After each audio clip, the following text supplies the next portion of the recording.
The following program is underwritten by the generous support of Associates of Glens Falls and Loomis and Lipan Insurance. Since 1852, they have been assisting both businesses and individuals across the country secure the most comprehensive insurance products available. Associates of Glens Falls and Loomis and Lipan are one of New York's largest independently owned insurance agencies. Public affairs programming on Look TV is underwritten by the generous support of Pinnell's Restaurant, classic Italian-American food since 1922, and Stored Tech, technology solutions for computers, networks, and phone. Stored Tech, your technology, our passion. 1922, Babe Ruth debuts with the Yankees. WGY signs on air. Exterminator wins the Saratoga Cup, and Pinnell's Restaurant opens its doors for the very first time. For 5 generations, Pinnell's has been preparing delicious Italian food, served in a comfortable, home-like setting where everyone is welcome. 90 years of authentic Italian recipes, 90 years of the freshest ingredients, and 90 years of the finest classic Italian dishes, all made daily by hand. Pinnell's Italian Restaurant, a Saratoga dining tradition since 1922. Firms deal only with prevention, the systems that block hackers and viruses. Stored Tech knows the root cause is actually good people doing bad things. So we offer a security training program which includes certifying all participants to show they understand the basics. Technology solutions for computers, networks, and phones. Stored Tech, your technology, our passion. Good evening, everybody. I'd like to call the regular Town of Queensbury Town Board meeting together. It's May 20th, 2019, 7 p.m. And first item on the agenda, would you all please rise and join Councilwoman Catherine Atherton in saying the Pledge of Allegiance, please. Pledge allegiance to the flag of the United States of America and to the republic for which it stands, one nation, under God, indivisible, with liberty and justice for all. All right, thank you all. And the first item on the agenda is to go in the Queensbury Board of Health, but I'm going to get a proclamation that was sent to me, and I think it's very worthy. So this is to designate the week of May 19th through the 25th as Emergency Medical Services Week. Sorry, you fire guys, that's probably another week, okay? So this is for EMS. Whereas emergency medical services is a vital public service, and whereas the members of the emergency medical services team are ready to provide life-saving care to those in need 24 hours a day, 7 days a week, and whereas access to quality emergency care dramatically improves the survival and recovery rate of those who experience sudden illness or injury, and whereas emergency medical services has grown to fill a gap by providing important out-of-hospital care, including preventative medicine, follow-up care, and access to telemedicine. And whereas the emergency medical services system consists of first responders, emergency medical technicians, paramedics, emergency medical dispatchers, firefighters, police officers, educators, administrators, pre-hospital nurses, emergency physicians, trained members of the public, and other out-of-hospital medical care providers. And whereas the members of the emergency medical services team, whether career or volunteer, engage in thousands of hours of specialized training and continuing education to enhance their life-saving skills. And whereas, last whereas, it is appropriate to recognize the value and the accomplishments of the emergency medical services providers by designating Emergency Medical Services Week. Now, therefore, the Queensbury Town Board, in recognition of this event, do hereby proclaim the week of May 19th through the 25th, 2019 as Emergency Medical Services Week, with the theme EMS Strong Beyond the Call. I encourage the community to observe this week with appropriate program ceremonies and activities given under the seal of the Town of Queensbury this 20th day of May 2019, signed by the Town Board. Well deserved. All right, next item on our agenda is to move into a Queensbury Board of Health. We have one item, and that will be explained to you once we enter the Queensbury Board of Health. Is there a motion to move into the Queensbury Board of Health? So moved. Moved by Councilman Ferone. Second. Seconded by Councilwoman Atherton. All those in favor of moving into the Queensbury Board of Health, please say aye. Aye. Aye, it's unanimous. We are now into the Queensbury Board of Health. So, Caroline, our one and only agenda item. We have a public hearing to consider Charles Mason's application for sanitary sewage disposal variances. All right, we did a site visit to 300 Cleverdale Road today, see what's going on. And we got the overview. And so this is asking for 3 variances and then a waiver. The first variance will be the absorption field to be located 16 feet from the dwelling. Did I say this was at 300 Cleverdale Road? Yes. Yeah, okay. And Charles Mason's application, 16 feet from the dwelling instead of the required 20-foot setback. The second variance being requested is the septic and pump tanks to be located 7 foot from the dwelling instead of the required 10 foot. And the third and last variance is the force main to be located 7 foot from the property line instead of the 10 foot required. And also, since this is a situation where they're going to be putting in a completely brand new septic system,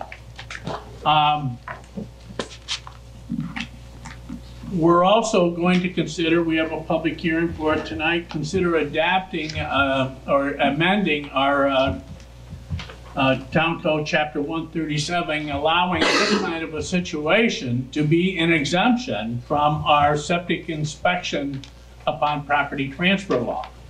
Because if someone's going to buy a piece of property and they're going to just replace the whole system, which has to go through its own inspections and so forth, then, okay.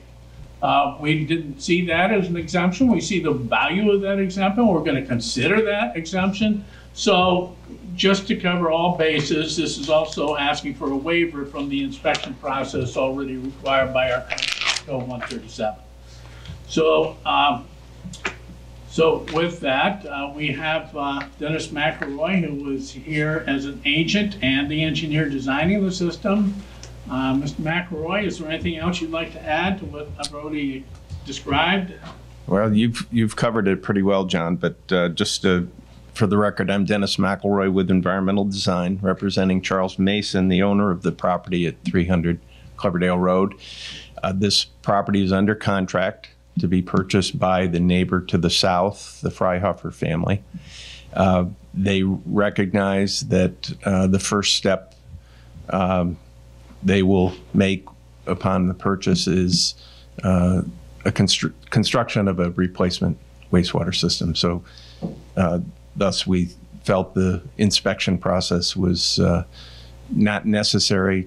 There is some expense to that, certainly. So if we can avoid that, that's the reason for the request for the waiver.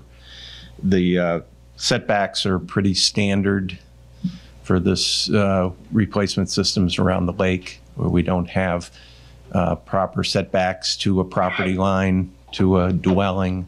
So that's what these 3 variances are related to. The important point is that it's a new system, new septic tank, new pump tank, in a field that is the required 100 feet from the lake. So those are all good improvements to a system that has served its time. So. And the secondary treatment, the filtration beds, are an enhanced treatment system too with the Elgins. With the Elgin, it's a step up from a conventional pipe and stone leach field, yes. Okay, so prior to opening this to the public hearing, is there any questions on behalf of the town board? For Dennis while he's here? Yeah, no, we went through it pretty well today. All right, I'm opening the public hearing on this application for sanitary sewage disposal variance. Is there any member of the public that wishes to speak to this? All right, seeing none, I'll close the public hearing. If there's no further questions by the town board, I will entertain a motion for approval. I'll introduce. Introduced by Councilman Menavere, Second. seconded by Councilwoman Switzer. A roll call, please, Caroline? Councilperson Smedevier? Yes. Atherton? Yes. Brown? Yes. Switzer? Yes. Stroud? Yes. Thank you very much. And that includes the waiver Yes, to that the, was a waiver, so we're covered, even though we're gonna change the law, you're covered all the way. great. Thank you very much. You're welcome. Thank you. All right, that's it for the Queensbury Board of Health. A motion to move out of the Queensbury Board of Health. So moved. Moved by Councilman Ferone, seconded by Seconded. Councilwoman Atherton. All those in favor of moving out of the Queensbury Board of Health, please say aye. Aye. All right, that's unanimous. We're out of the Queensbury Board of Health. All right, we now have two public hearings before us tonight. The first one, please, Caroline. This is a public hearing on a proposed local law of 2019, amending Queensbury Town Code, Chapter 137. Okay, and this is one I was referring to. This is adopting or making some amendments to our current Chapter 137 code, which is generally referred to or generically referred to as the property transfer law. And basically is, and if you live in a waterfront residential zone and you're going to transfer ownership of that property, you have to get your septic system inspected. It's a new law. It's unique law. We don't have much to compare it to. So, you know, and we knew that as time went on, it would need tweaking, and so that's what we're doing here. One thing we're doing is changing a word that said occupancy, and we really meant compliance. But the other thing that we're adding is this. This is an added exemption, and it applies to what I kind of referred to before. You're buying a house. You're gonna completely redo the septic system. Well, why should you have an inspection at this point in time? Okay? Why don't we just say, okay, you put up some money so that we know you mean what you say, and we'll give you an exemption. Here's how it reads. The property to be sold or transferred contains an existing on-site wastewater treatment system that does not comply with the provisions of this chapter, and the prospective purchasers and/or the seller wish to forego an inspection in favor of installing an approved on-site wastewater treatment system within 6 months of the transfer of property. In order to qualify for the exemption, a notarized affidavit must be submitted to the Building and Codes Enforcement Office stating that the existing on-site wastewater treatment system will be replaced in 6 months from the transfer of property. The affidavit must be accompanied by a site plan, including adequate detail to demonstrate that the replacement on-site wastewater treatment system will comply with this chapter, together with a check payable to the town of Queensbury in the amount of $2,000. Such funds will be held in a non-interest-bearing escrow account and will be released upon the issuance of a certificate of compliance from the Building and Codes Enforcement Office. So this just allows one more exemption if you're going to be replacing the system, that you don't have to go through this process. And there's a public hearing on this tonight. So any thoughts from the town board before I open the public hearing?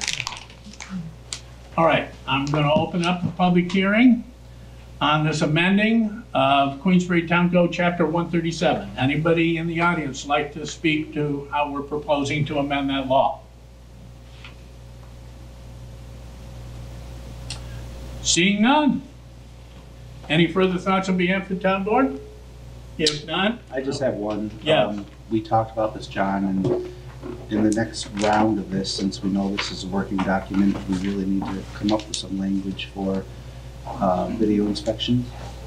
That's something that I think we need to work on to, you know, in the situations that we've had so far where video inspections actually would have worked as opposed to digging up the D-box.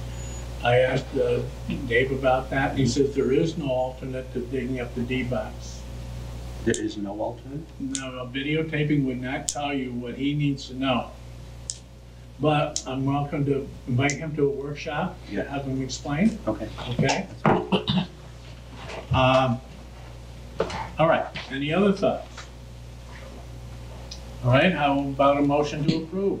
I To close the public hearing. Close the public hearing. How about a motion to approve? I'll make a motion.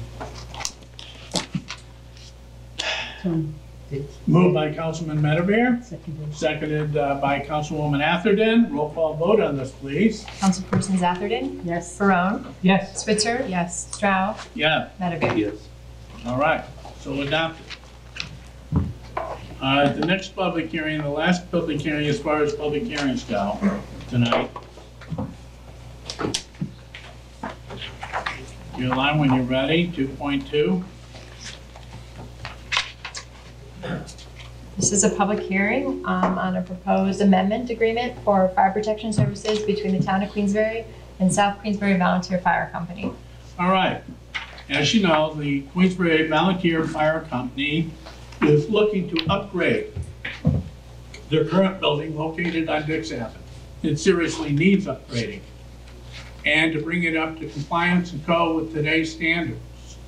And, you know, keep in mind that these are volunteers. These guys, ladies and gentlemen, put in a lot of time, a lot of training, a lot of time cleaning the equipment, a lot of time administrating the building. So the least that we could do for them is to give them a building that is decent to work in.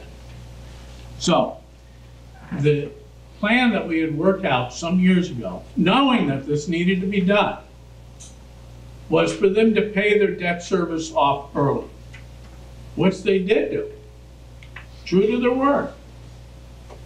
And now they have this money that's set aside in their budget for debt service.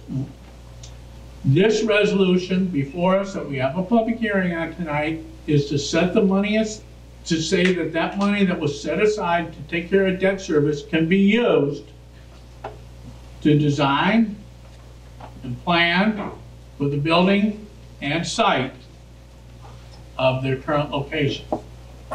That money can be used for that because they paid off all the debt. So we're freeing it up so that they can spend it on this building. That's what this resolution does, $180,000 a year. Okay? So, any thoughts by the town board before I open the public hearing?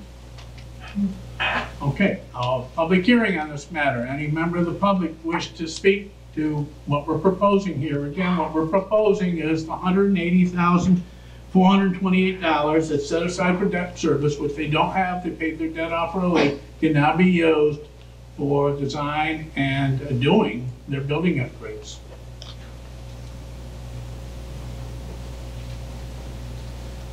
Seeing no member of the public that wishes to speak to this matter, I'll close the public hearing. I'll speak. Oh, all right.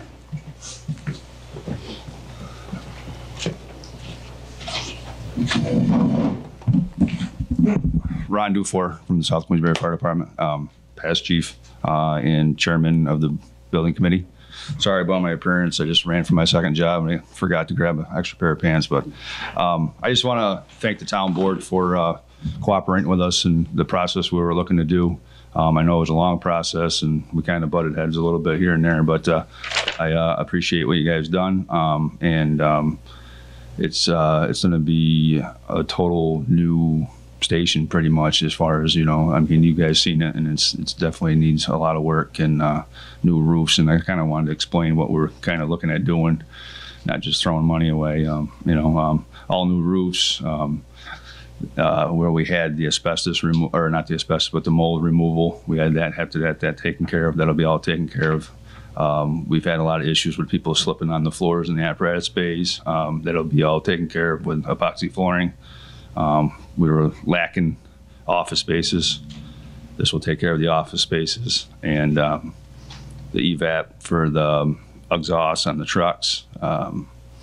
So I just want to explain a little bit on it. We have drainage issues in the back that the water runs through the bays. That's going to be taken care of. Concrete issues, apron issues.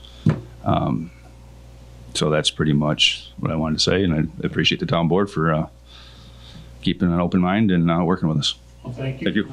Thank you for all the volunteers for South Queensbury Fire Department does for our community. And we know it's not just fire service. What they do for our community is automobile accidents, directing traffic, using jaws of life. They're also responsible for the airport. They also pump out basements during times of flooding. They also, the building becomes a safe harbor during times of need, such as an ice storm or an incredibly bad water storm, and there's, you know, and the public needs a place to go. And so we'll go there, we'll have food there, we'll have medical there, we'll have services there. So it's a safe haven. It's part of the emergency services plan of the whole town using their facility, so it needs to be in good shape. But you know what? It wouldn't be anything to anybody if it wasn't for the volunteers. Many of them are here tonight who are doing this. So this town board and this town of Queensbury thanks you all for all that you do. And they do have fundraisers too. They got a probably the world's best barbecue chicken dinner. And that's usually in August, right? So make sure everybody goes to that. You better order twice as much chicken as you usually do, and it is absolutely to die for chicken. All right, so they are doing fundraisers in addition to everything else that they do to try and provide this service and provide this equipment to the community. Again, thank you. Okay, where was I? We got to approve this. Close the public hearing. All right, I got off on a tangent. Public hearing's closed, unless there was somebody else that wanted to speak. Okay, public hearing closed. Any other thoughts? I received a phone call tonight from one of the other fire chiefs in support of this. Saying these guys are certainly hardworking and deserve this. I know it's been frustrating for you guys, and we apologize, but you know, financially we needed to cut back a little bit, but this I think is a great solution, and we really appreciate your hard work. We really do. I hope you don't feel slighted, but we have to watch our bottom line as well. But you have support out there from your other fire chiefs. Just want to make sure you know that. So he couldn't be here for another reason, but wanted to make sure that I pass that along to you. So thank you. Anything else? I just add that, you know, you rock. And Kathleen Moore, is it too late to get a Bravo in tomorrow's paper? Yes. How about next Tuesday? I'm not. All right, we'll work on it. Well, they deserve one. All right, Kathleen, thank you. Okay, so a motion to approve the Fire Protection Service amended agreement. So moved.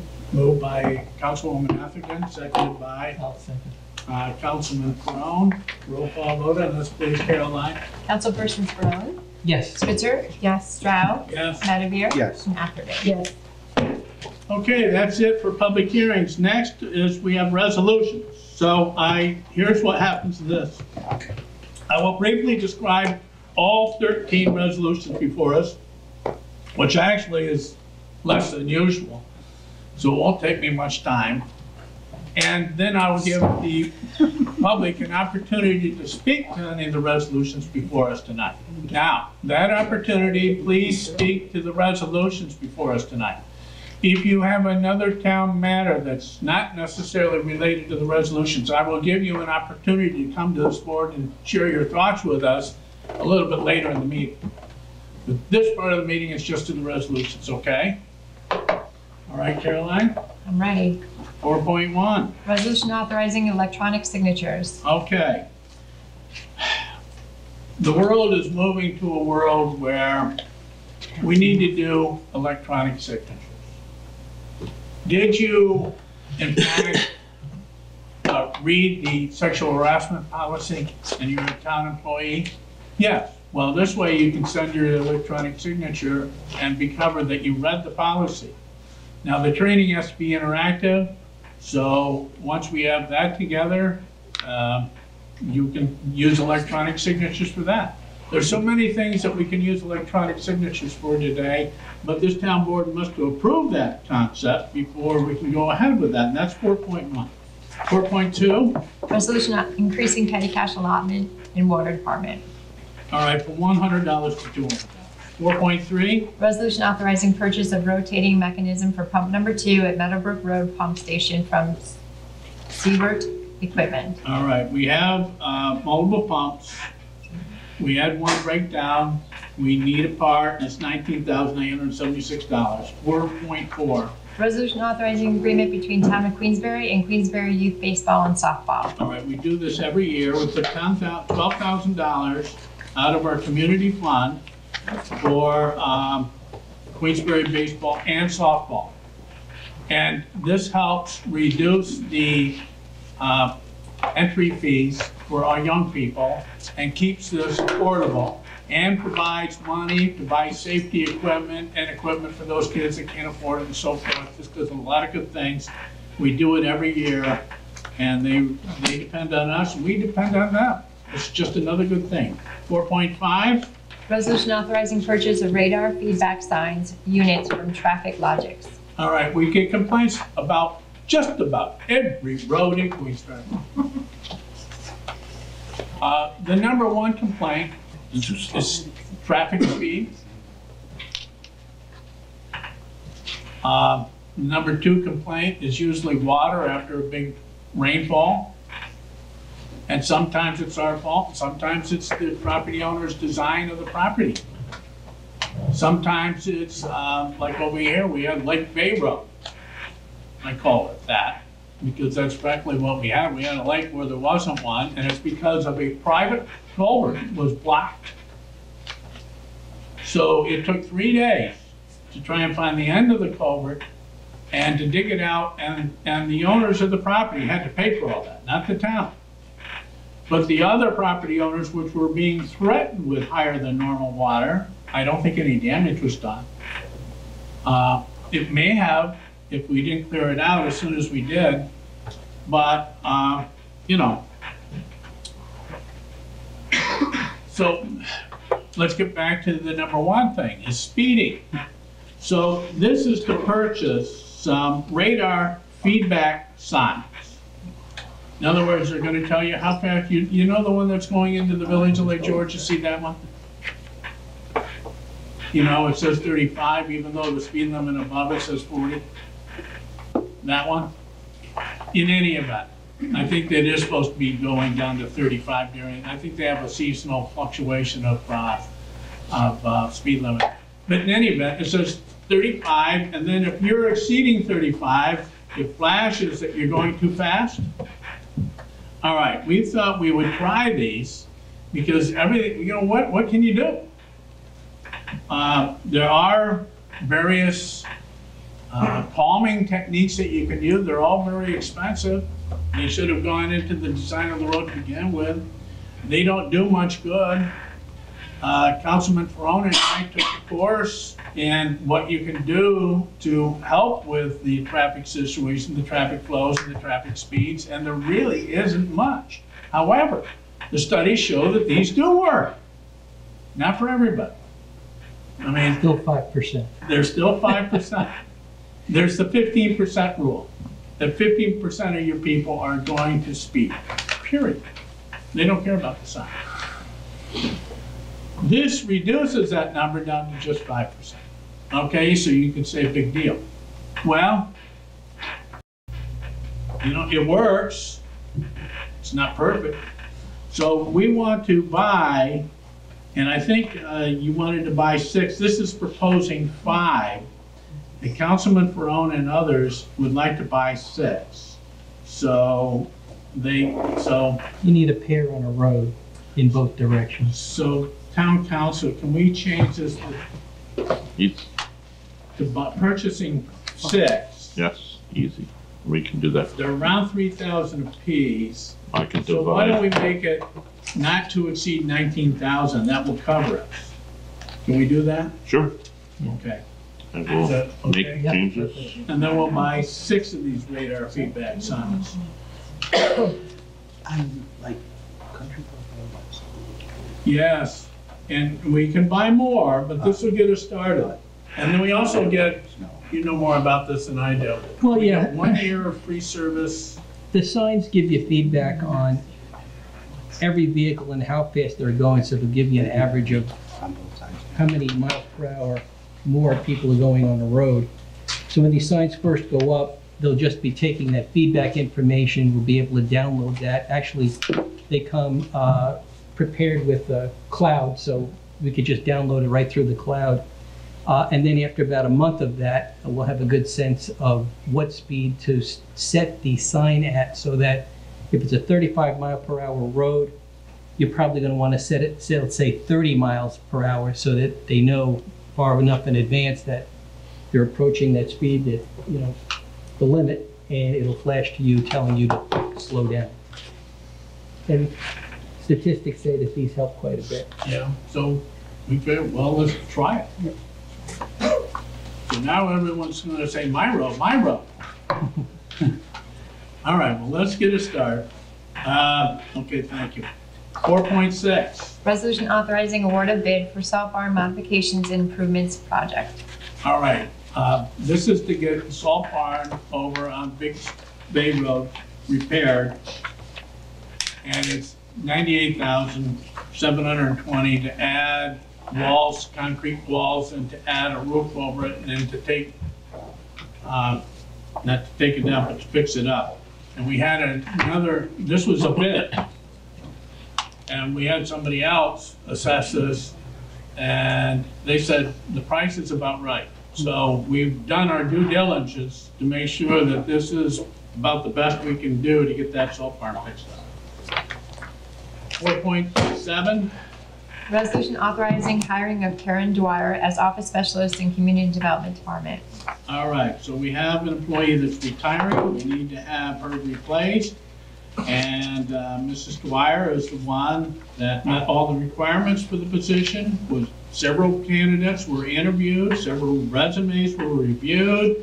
This is the person that the department chair thought was the most appropriate, or the zoning and code compliance director thought was most appropriate for a replacement. So this will be for a full-time office specialist in the town's community development department, or what we call planning and zoning department. 4.8. Resolution authorizing renewal contracts for employee group health insurance plans with Empire Blue Cross Blue Shield and Blue View Vision effective from July 1st, 2018 through June 30th, 2020. All right, so it's time to renew our health insurance. And now you're all waiting for the 15, 16% increases that we all expect every year, right? Say yes. Yes. But no. No, yes. Well, thanks to the hard work of Upstate Agency, they negotiated a contract, a health insurance equivalent to what we have now, the same as we have now, Empire Blue Cross Blue Shield with Blue View Vision, that went down 0.5%.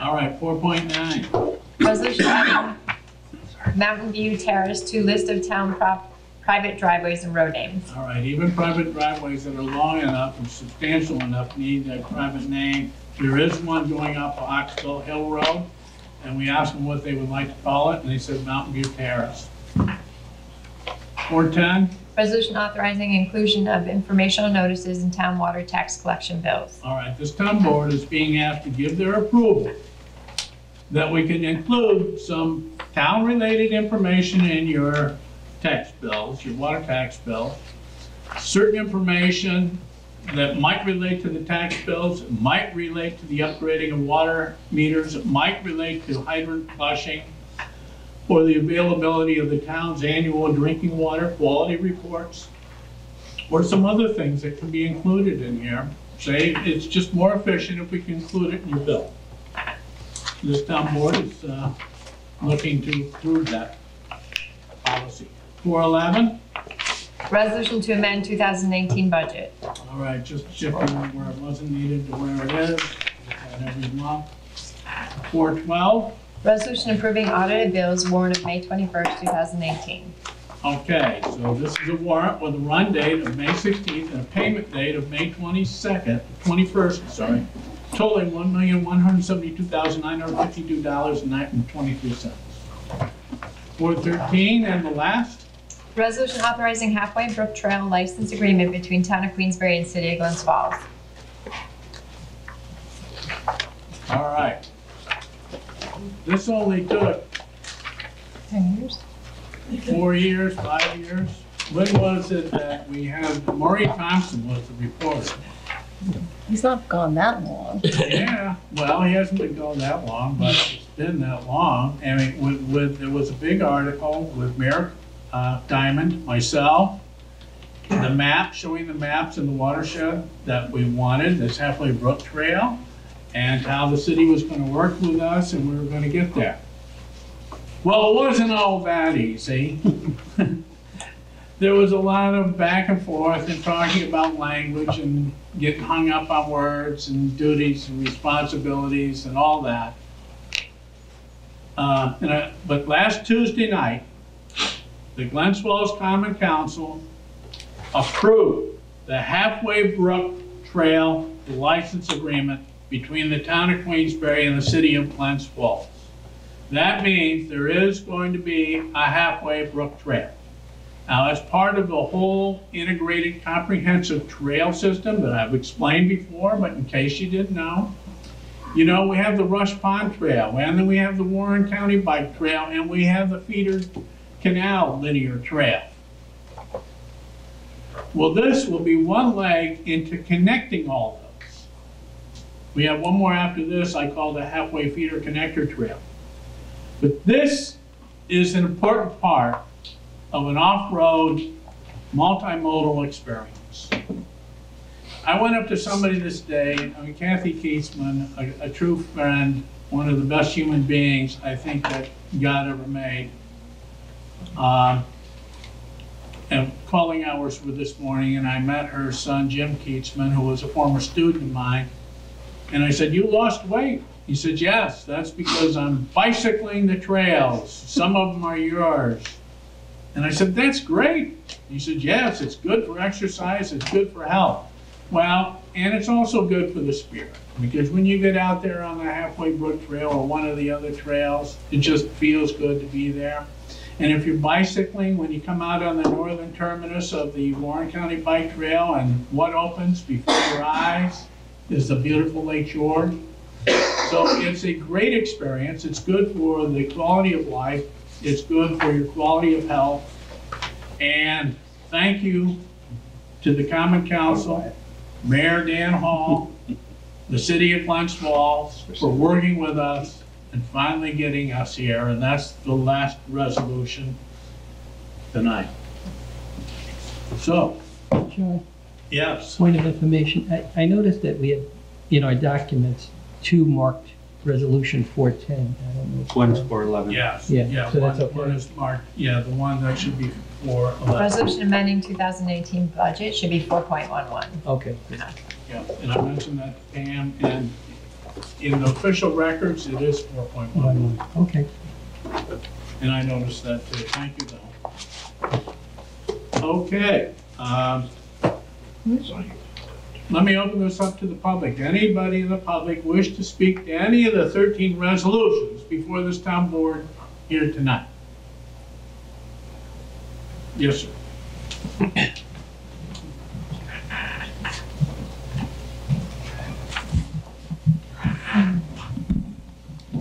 George Winters, 4 John Clinton Road in Queensbury.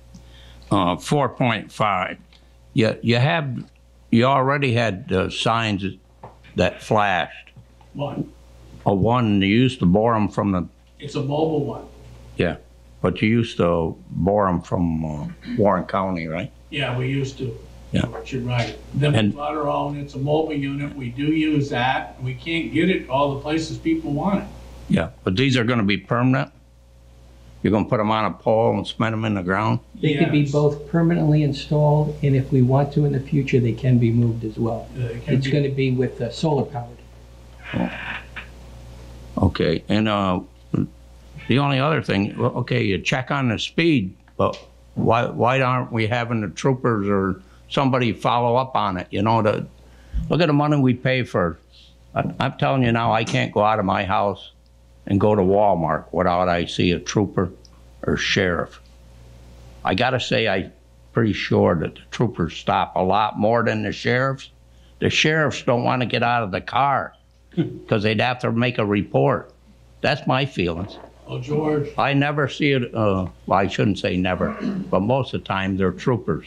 If a trooper stops you, you're going to get a ticket. And our town court has a revenue generator, I think of almost $600,000. So Somebody is getting stopped, you're we're telling me. doing the job, but Yeah. not everybody realizes that they should slow down, even after they pay that hefty fine. Yeah, because I remember seeing one on the Dixon Road. Yeah. I traveled that a little. But you could name a road, and I'm sure we've got complaints about speeding on it. Okay, thank you. All right, we do what we can. Thank you. Anybody else like to speak to the town board about any of the 13 resolutions before us tonight?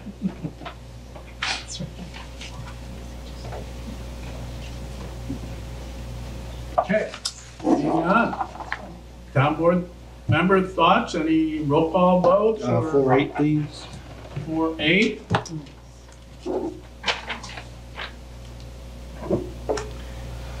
Any other roll call? Any other thoughts on any of them? All right, Caroline, let's start and do 4.8 first. Resolution authorizing renewal contracts for employee group health insurance plans with Empire Blue Cross Blue Shield and Blue View Vision effective July 1st, 2019. Motion to put that forward for consideration. So moved. Moved by Councilman Ferone, seconded by Seconded by Nick. Councilwoman Atherton. Roll call vote on 4.8, please, Caroline. Councilperson Switzer, Yes. Stroud, Yes. Madavir, Abstain. Atherton, Yes. Barone. Yes. Resolution passes.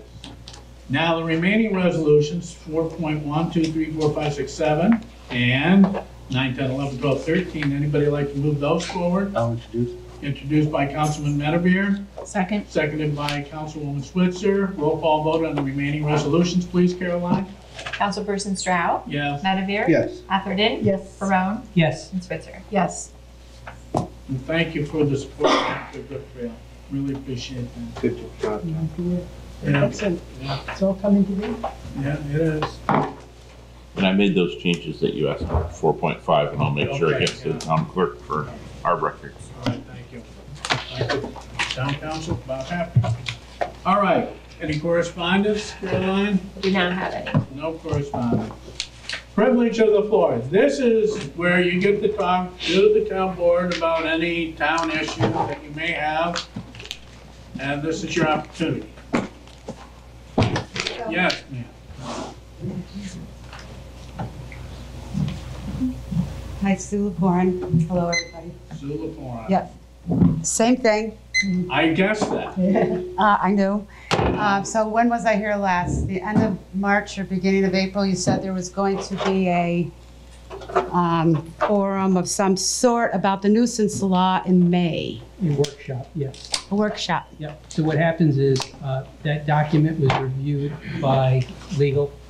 I got it back.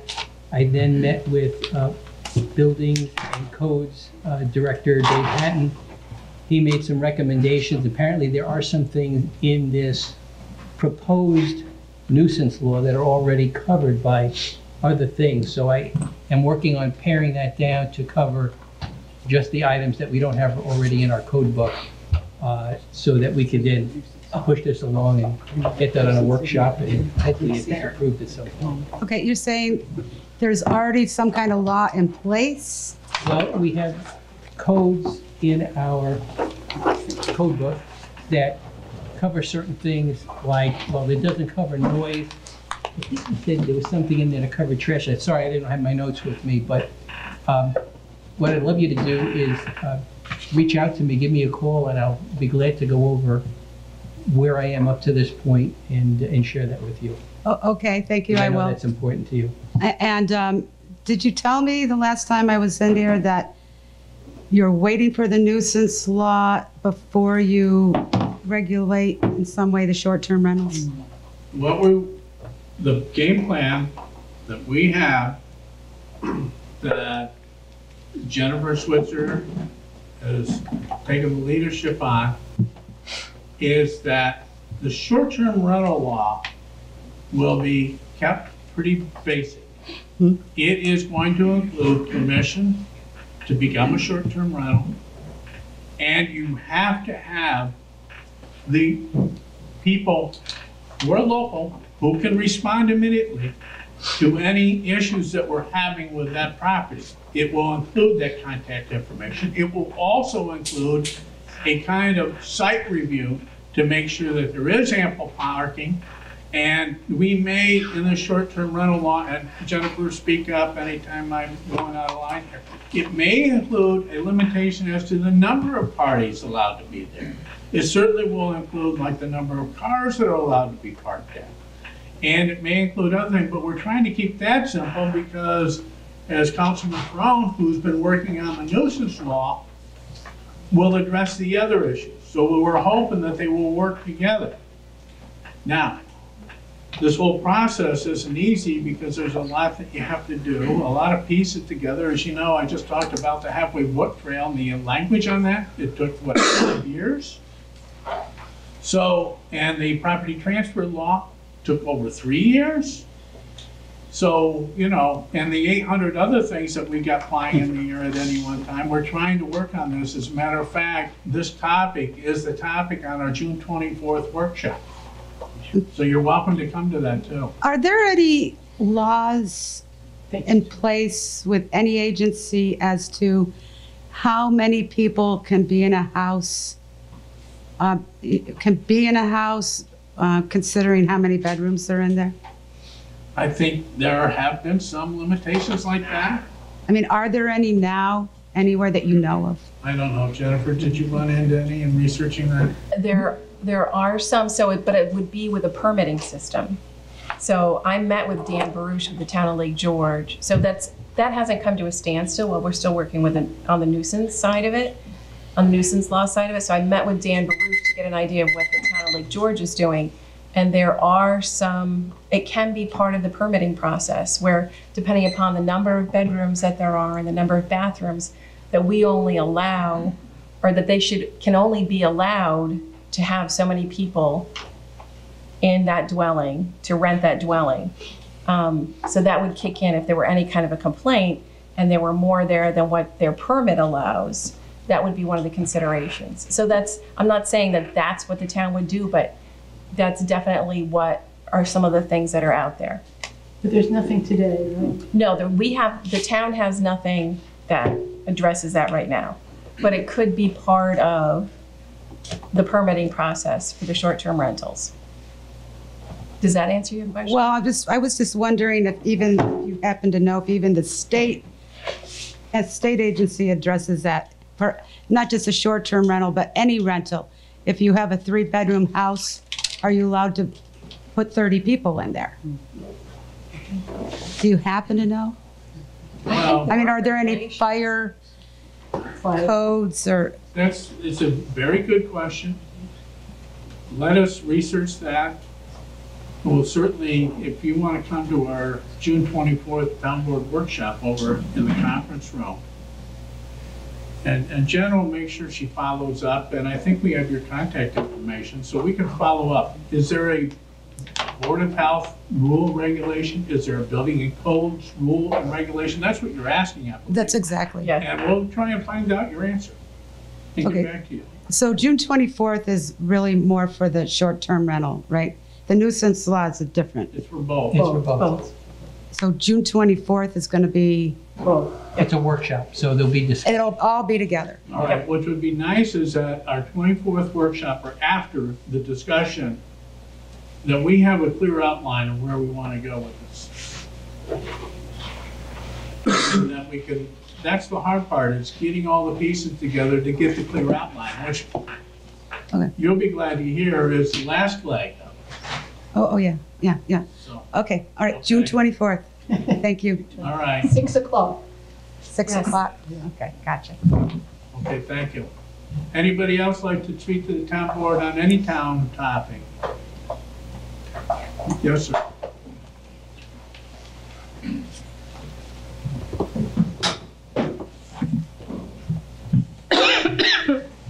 George Winters, 4 John Clennon Road. I've been here probably about 8 years, and I know when you started putting stuff on the computer, you said you would eliminate this. Every year, every year we go closer and closer and closer. Yeah, every year it gets smaller, but there's a lot of stuff in there. Yeah. And I come to the conclusion that the town of Queensbury don't want to save money. They want to spend money. And I can give you 3 or 4 examples of it. Yeah. One is the airport expansion. I went to probably 5 meetings on that. I attended quite a few of them. Yeah, there was no town money involved in that? Yeah, but I'm just giving you an example. Well, you said that that the town is wasting money. That's pretty important. There is no town money being spent on that, George. Yeah. Let's make that clear in the beginning. Okay. The roundabout. Yeah. We had several meetings on that. Yeah. And the one thing that they said that would straighten that out is make it square to it. There's 4 other intersections of Aviation Road. They're square and they don't have no problem. Very much. That would have been, you could have talked to the city and got the city and switched it over and stuff. We did look at that. It cost more money to square it up. Yeah. I can't hardly believe I that. know it, but I'm just telling you. Yeah, and then the school, they're gonna put the light up there. They got the pole there. Yeah. And that was another thing we had about 5 or 6 meetings. And you were there, and I went to a lot of them meetings. Yeah. And there was several of the public that said square up Cottage Hill and the entrance to the school. No, can't do that. We wouldn't spend enough money. Better put in a couple more lights. And there's 3 or 4 examples of that right there. Well. This is one thing. Yeah, but a lot of what you're saying is misinformation. For one thing, we did square up that intersection. That's part of the plan. The second part of the plan is you needed 2 coordinated signals. That would fix, and George, if you've been paying attention, the study that was done and talked about in the public that you said you were at, said it would fix the traffic problems that we're having in front of that school for at least the next 20 years. And you know what? Already repairing that first light has dramatically improved the traffic flows in and around that school and in front of the Aviation Road corridor, yes. Yeah. You might have needed 1 light at Cottage Hill. You wouldn't need the second light. You're not going to be pretending to be smarter than the engineers who said that you needed to. Yeah. Let's not talk engineers, please. You know, and they could do it. Thank you. Yeah, thank you, George. Anybody else like to talk to the town board, any town topic? Yes, sir.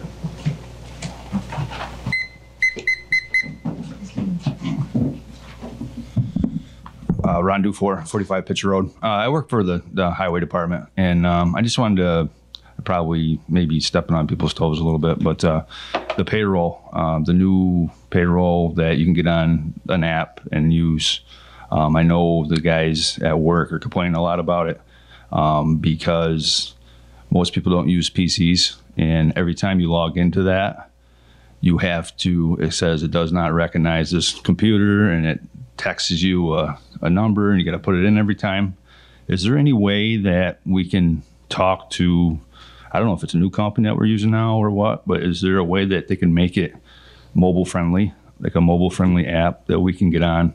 I know a lot of people are saying, well, I guess I'll just go back to getting a $5 check so I get my pay stubs because it's so hard to get in and out of there. That's all I have. I just wanted to bring that up. Yeah, it's the same company. We went to new software. It's supposed to be the new and improved and does everything kind of software. And there's 2 good things involved. One, I think the software has little bugs in it. Yeah. And the other thing is people need to learn how to work with it.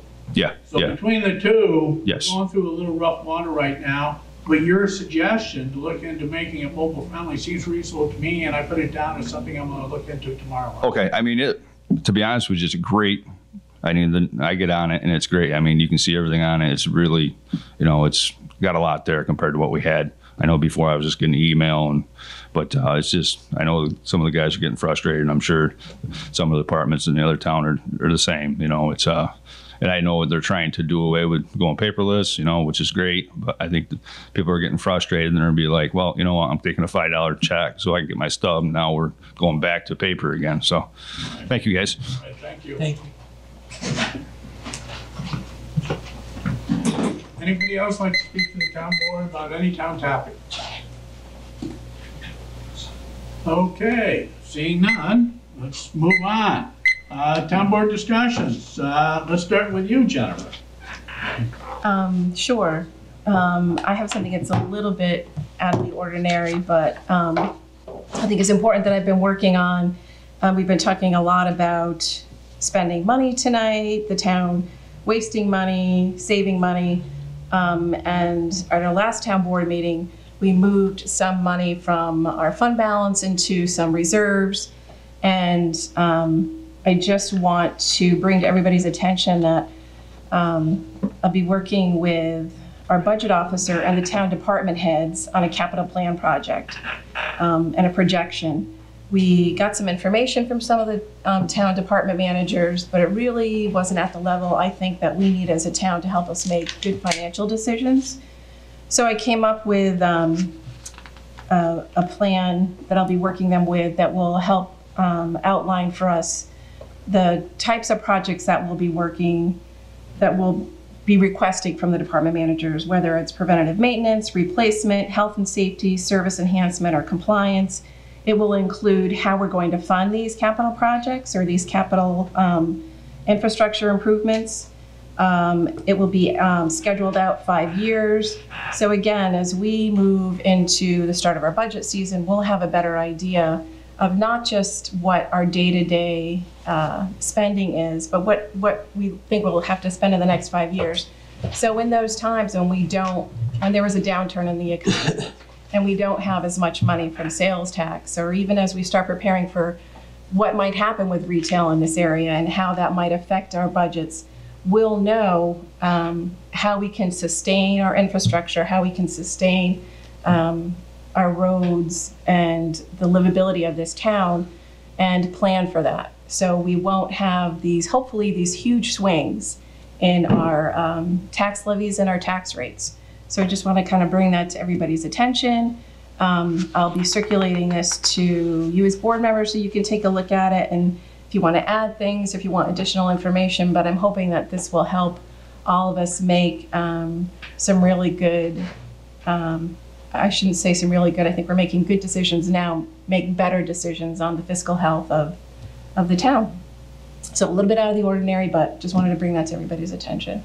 Well, and Jennifer, or Councilwoman Switzer, I go to Jennifer at this stage of the town meeting. Show this to me later. This is a wow factor thing.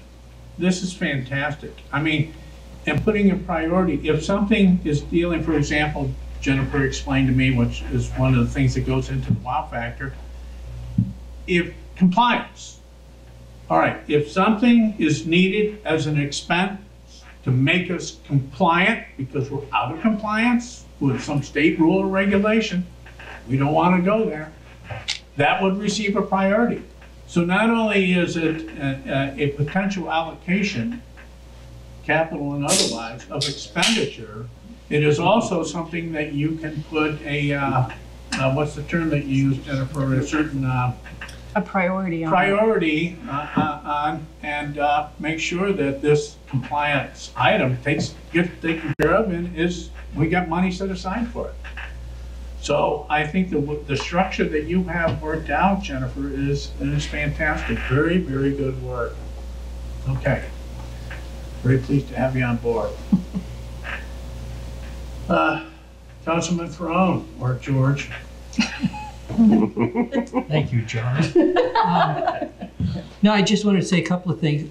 The radar speed signs, just to let folks know, as you said, this might open the floodgates, but this is a trial we're going to try with 3 roads in the town, and based on our success, we might push some more out. But I think let us try these 6 with 3 different roads, and we'll see how that goes. I know Mr. Winters talked about Cottage Hill, and you probably saw the pole go up today, so that the new signal light's going to go in.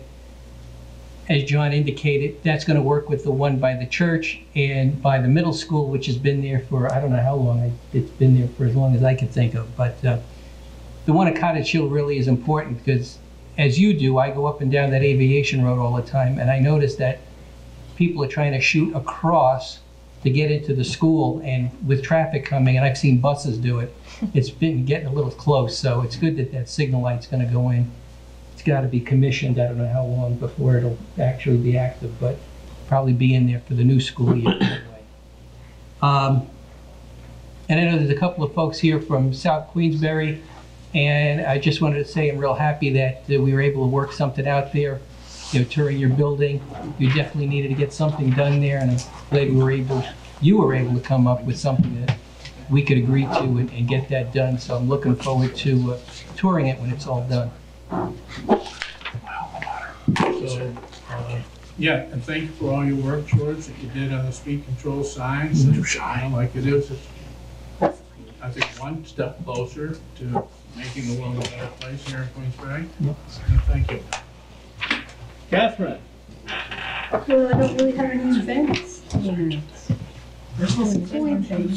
than the fact. Day, Arbor Day? No, Memorial Day Parade. Oh, I'm looking yeah. forward to marching in that.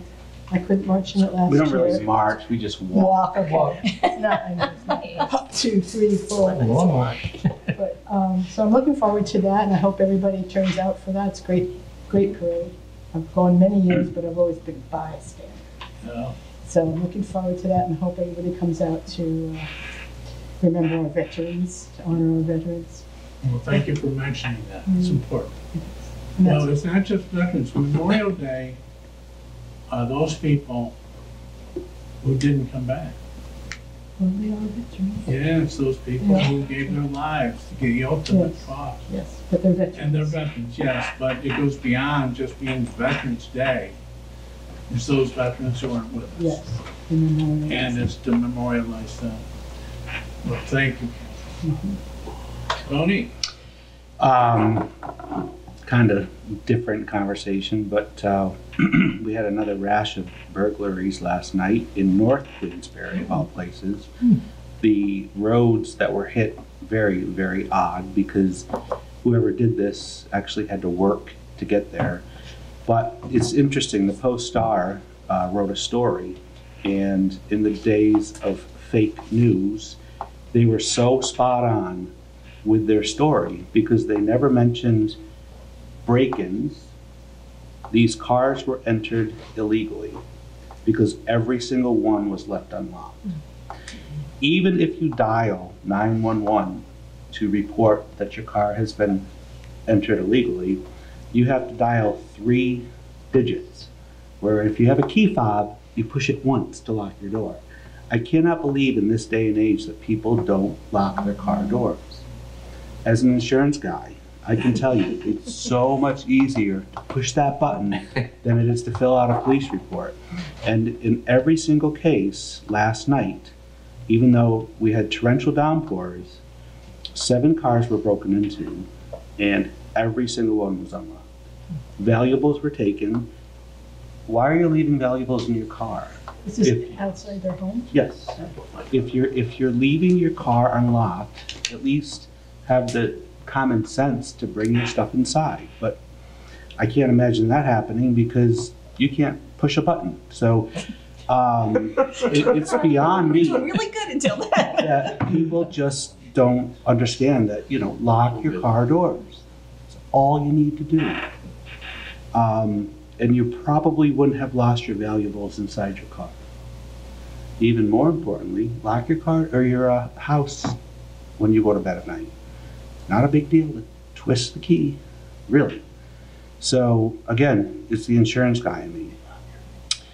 On that level, totally not town related, but I'm going to say it anyway. The incidences of fraudulent transfers is becoming rampant. So if you are a business person or you are a common folk and you're making a wire transfer, before you do so, you pick up the phone and you call the person who's expecting the transfer and you just confirm that the email they sent you is legit. People are losing hundreds of thousands of dollars because there are folks out there that monitor everything you do. They know what time your payroll goes in. They know what time, you know, you're transferring money for a closing, and it's absolutely insane what's going on right now. So before you do any wire transfers, I know this is really bizarre, but just pick up the phone and call the person expecting that transfer to make sure the information that you received is legit. Or instead of responding to that email that they just sent you, you send them a fresh email to say, did you just send this to me? I'm telling you, I cannot believe how much in Queensbury, New York, this is going on. Albany was ransomed. Their systems were hijacked, cost them $440,000 to get their systems back so the police could respond to calls. So if you think it's not around here, you're crazy. It is. So I'm just throwing it out there that I just cannot believe how much of this I am seeing every single day. It's insane. So. Well, thank you for that wisdom. Yeah, so be extra cautious. So do we receive emails asking us to transfer money? Yes, you receive an email, and it's so bizarre that, let's say, as a CEO, you're on vacation in Aruba. They not only know that you're in Aruba, they will send an email that says, greetings from Aruba. So you, as the recipient, don't think twice about it, because how would you know, how would anybody know that they're in Aruba? And yet they are, but these folks are watching everything you do. They know that you're in Aruba, and so you, as the recipient, say, okay, that's legit, and you push that button, and the money's gone forever. Well, they won't see me in Aruba. They might catch me with tolls eating chicken wings. Well, and you know what? They could say, greetings from O'Toole. Hope you're enjoying your wings. By the way, transfer me some big cash. Yep. Yeah. Well, thank you, though. I just can't stress enough. I just cannot believe what's going on out there right now. And those emails sometimes are so close to the legitimate one. It is scary. I viewed one the other day and could not believe. I mean, if you really dug deep into it, you could have figured it out. But on the surface, they're so it's close. Perfect. They're so close. Perfect. So, yeah. Lock your car doors. Anything else, Tony? Nope. End your bank account. End your bank account. Okay, thank you. All right. Well, first and foremost is, yes, a week from today is the 19th. Glens Falls and Queensbury Memorial Day Parade. George, you think when we started this 19 years ago, we'd still be going? Well, I'm glad we are, because George Steck and others know they put a lot into this, and it is a fantastic parade. And people start lining up at 8 o'clock in the morning, putting their chairs out on Glen Street to make sure they are in the best position to see this parade. Don't forget the remembrance ceremony that follows the parade around 11:30 a.m. Takes about 45 minutes. I'd like to, first of all, announce some aspects of the parade. I do have to thank the committee that works with me on this, and it's Colleen Tarantino from the city of Glens Falls. She's my co-chair, and Joan Aldis, the town historian, Tim Banner, Carl Fosco, Tony Garcia, all worked very hard to make this happen. We have our first meetings in February, and then bingo, we hope and pray there's no rain, because too much work went into it.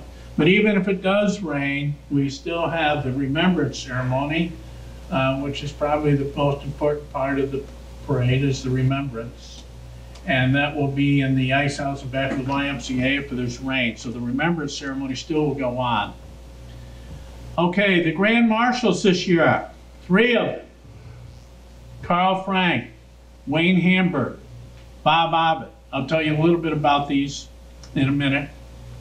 These great people who are Grand Marshals. Keynote speaker is Ken Aldis.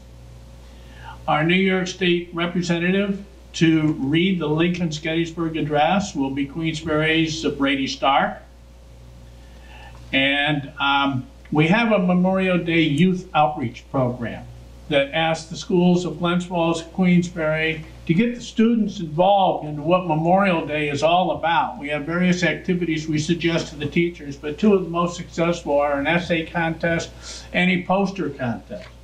So now that I'm on that topic, let's talk about the winners of the poster contest. Elijah Flint, one of the winners. We good there? Jaden Malley. What, these posters are wonderful.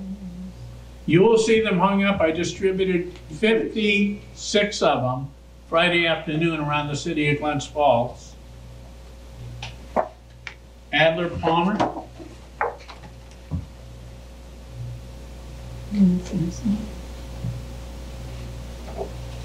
Riley Sheehan. Thank you. Aren't these beautiful? Yeah, Kids do these. Young people, I should say. Very good. So you'll see those all around town. We have them professionally printed by Glens Falls Printing. And then the essay contest. He had no idea. I told him I'd let him know who won the essay contest because he played no role in it. It just so happened she wrote the best essay. Julia Medevere. Is the essay contest winner, and she put together a beautiful essay which she will be reading. I have to get in touch with her. She'll be reading hopefully on Memorial Day at her remembrance. Oh, she'll be there. I like to say she takes after her grandfather, but the difference is he never let the truth get in the way of good story. It's true. That's who he was. Hers is pretty factual, though. Well, her theme of her essay is the theme of this year's parade. And the theme of this year's parade is kind of what I was referring to earlier. Honor those who never return. Yes, somber. That's what the essay is about. That's what the parade is about. That's what the remembrance ceremony is about. Honor those who never return. Okay, so the parade will start Monday morning at 10 o'clock. We line up going down Maple Street, and we use both sides. We have 4 divisions. We line up, we go right next to the Civil War Monument and proceed northbound on Glen Street. So I think it's a little over a mile. And then we get to Crandall Park. And then there's a Victory and Peace, beautiful Victory and Peace monument in front of the YMCA. And in front of that, you'll see the Queensbury High School band. You'll see the podium all set up to share our thoughts for this very important Memorial Day.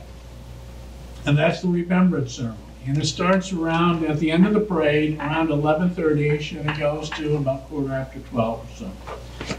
All right, so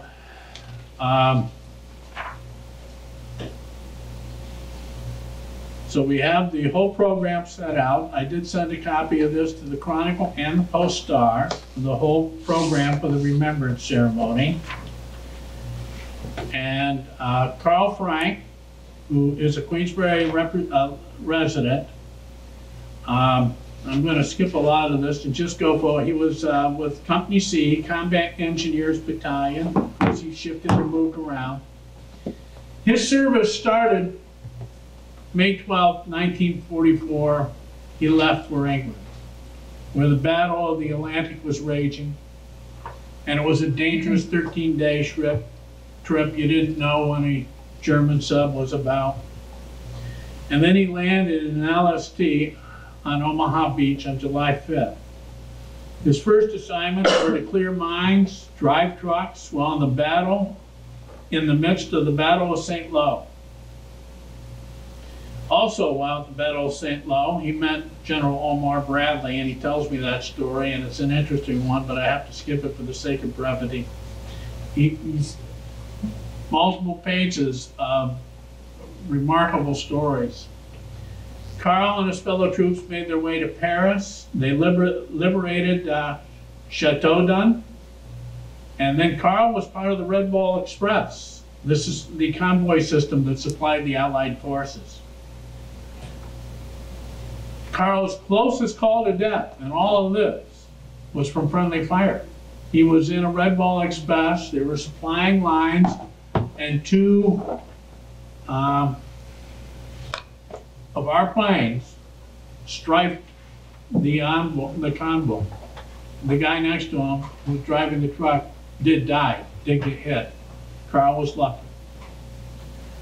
Another thing, they were going over battlefields with pieces of metal and shrapnel all over the place. Changing tires was a constant thing because the shrapnel would just shred the tires. Landmines were also present. So I tried to summarize what Carl told me in something that's digestible here. September of 1944, now priority was given to supplying Operation Market Garden. Okay, this was in the Netherlands. Their job was to knock out bridges, which the code word was market. And they did the ground attack, and the code word was garden. Okay? The effort was a mixed success, led to a 3-month stalemate. Autumn went into winter, and winter was nasty. So they were cutting down trees to stay warm and to also create corduroy roads. And they had only hand axes. If you've ever tried to chop down a tree with a hand axe, you know, it's not the most fun thing, but that's all they had. And they created the wood for the fires. They also said that you could use sticks of dynamite, made a nice fire, if you know how to do it right. Yeah, I would stand a pace of that, I think. But they had heavy snow and ice, and making the roads passable was really not an easy thing to do. But they had to keep it passable to keep the troops supplied. And that was part of their job. Thousands of people lost their lives. Carl, he slept in his truck. He felt lucky. He had a truck to sleep in, and he had plenty of blankets, and that was his hotel room. Okay, Carl, and I'm cutting it short, Carl was very glad that President Truman dropped the atomic bomb. It kept him alive, and it kept all the other soldiers alive, and it ended the war, and he came home on the Queen Mary. He made a big point of that. I came home on the Queen Mary. Yeah. All right, so he earned the French Chevalier Medal of Honor for his heroism and bravery during World War II. Wayne Humbert, Glens Falls guy. Originally born in Long Island, then lived in Whitehall, but moved up here. He was in the service 27 years. He joined when he was 17 years old, and he had his training at Fort Benning, Georgia. Then Wayne was deployed to Camp Hubby in Korea. He served on the DMZ, and he was an RTO, or radio telephone operator. Yes, I had to ask, so I found out. RTO. They use these acronyms like everybody knows. And he was with the Tomahawks Infantry Battalion. And in 1985, only 19 years old, he was sent to Fort Lewis, Washington. He was made a team leader and promoted to sergeant. In 1989, Wayne joined the New York National Guard as an infantry team leader, where he was selected to try Marine Corps Sniper School. He then spent time in Iceland and on the Mexican border with 108th Infantry in the 10th Mountain Division. Now, from 2003 to 2005, Wayne was in Iraq. He was a sniper squad leader. And from 2008 to 2009, he was in Afghanistan as a heavy weapons section leader, platoon sergeant. From 2009 to 2010, he was a mentor trainer at Fort Bragg, deploying soldiers in the first training. And in 2010, he retired from service. He got the Combat Infantry Badge, Global War and Terrorism Medal, National Defense Service Medal. Bob Abbott, our third Grand Marshal for the Memorial Day Parade, born and raised in Corinth. He was in service 1951 to 1954, and you guessed it, Korean War. And he was wounded in the Korean War at the Battle of Chop Hill, April of 1953. His decorations include parachute badge, Korean Service Medal with a Bronze Service Star, National Service Medal, and a Purple Heart for being wounded at the Battle of Fort Chop Hill. And then he worked for the Glennsville School District as Superintendent of Building and Grounds, where he worked up there. And then as part of the press release, I have copies of the posters the kids did. And then we have deliberated some of the people that lived in Germany at the time of World War II and are still with us today. And I've told the stories before, but we're going to have a car for these. We call them liberated, the ones that are still alive to tell about the horrible experience of World War II. All right. And then we also hope to have Gold Star parents, and Tony Garcia is supposed to be working on that. All right, that's our Memorial Day Parade, folks, so make sure you get there. Okay, highlights, real quick. I'm 20 minutes behind schedule. Yes, you are. All right, notable things, real quick. Good Scout Dinner Award, recognizing Dan Stack. And also Bob Beyerback and John Schutz got recognized for their efforts to the community and their contributions to the community at the Good Scouts Award Dinner.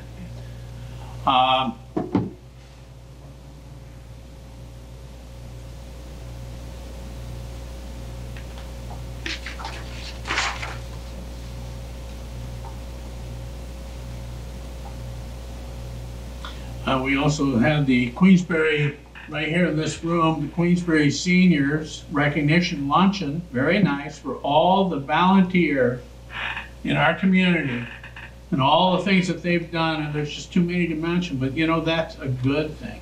And then I went to the Baskets for Ben fundraiser, and I gotta thank Bill and Beverly Osborne. The loss of their son has led to so many positive things for the community, and it's because of their efforts and their recognition of their son. And then the Eagle Scout ceremonies, Nick Fuller and Brian Beyerback. I presented them with an award from this town board, thanking them for their efforts and their achievement of Eagle Scout.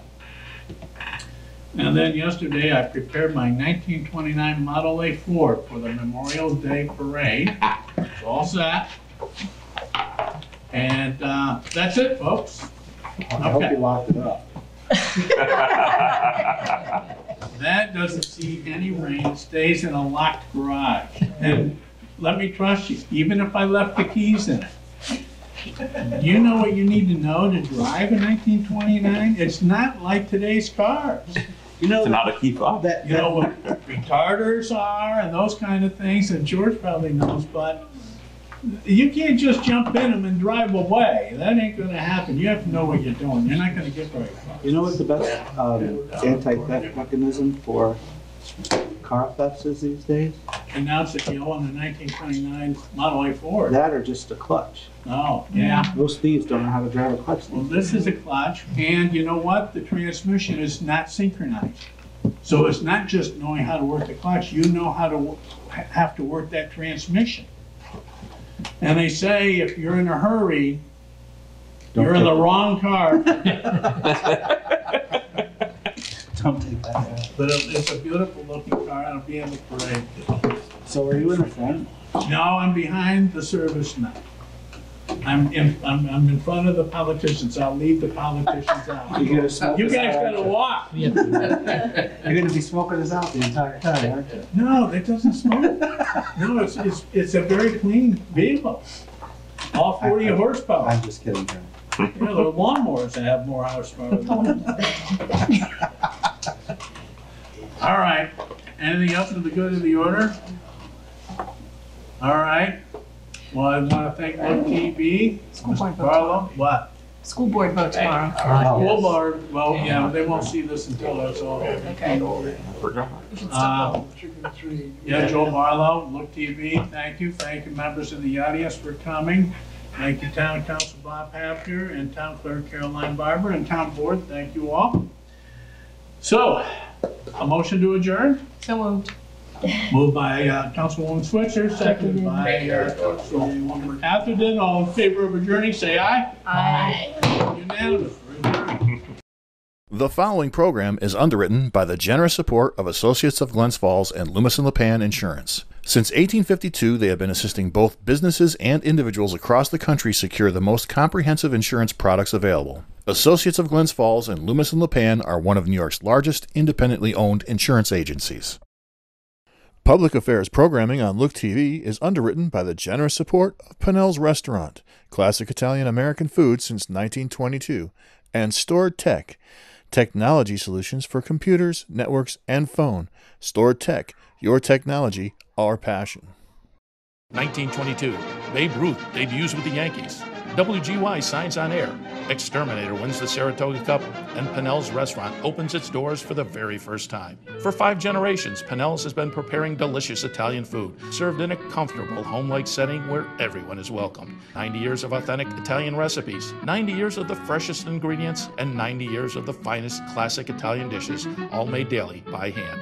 Pinnell's Italian Restaurant, a Saratoga dining tradition since 1922.